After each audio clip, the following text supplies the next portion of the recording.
আসসালামু আলাইকুম রহমতুল্লাহ। সুপ্রিয় দর্শক শ্রোতা মণ্ডলী, ভাই বোনেরা, মহান রব্বুল আলামিন সূরা বাকারার 261 নম্বর আয়াতে ঘোষণা করেন, আউযু বিল্লাহি মিনাশ শাইতানির রাজিম, বিসমিল্লাহির রহমানির রহিম।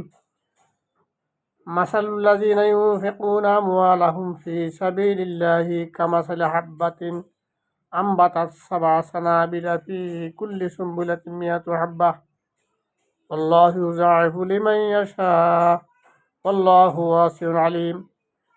যারা আল্লাহর পথে তাদের মাল খরচ করে, তাদের এই খরচকে এমন একটি দানের সাথে তুলনা করা চলে যা জীবনে রোপণ করার পর তা থেকে 60টি ছড়া জন্মে এবং প্রতিটি ছড়ায় 100টি করে দানা থাকে।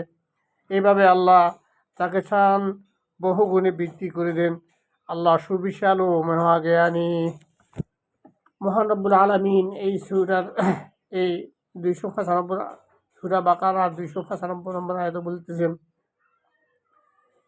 যে একটি দানা যেটা জমিনে বপন করা হয়েছে তার দৃষ্টান্ত হলো যে একটি দানা থেকে একটি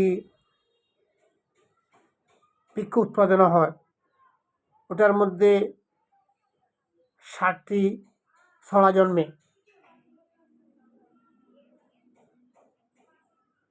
প্রতিটি ছড়ায় 100টি করে দানা থাকে। এইভাবে আল্লাহ চাইলে আরও বেশি বাড়িয়ে দিতে পারেন। এটা হলো আল্লাহ রাস্তায় খরচ করার একটা উপমা।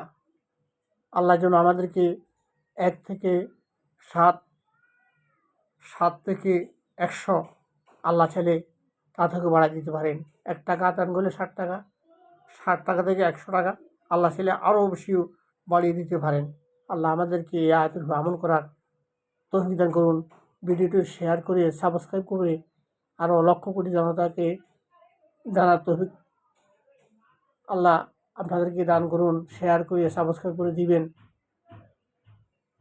আল্লাহ হাফেজ। ফি আমিনিল্লাহ। আসসালামু আলাইকুম রহমতুল্লাহ।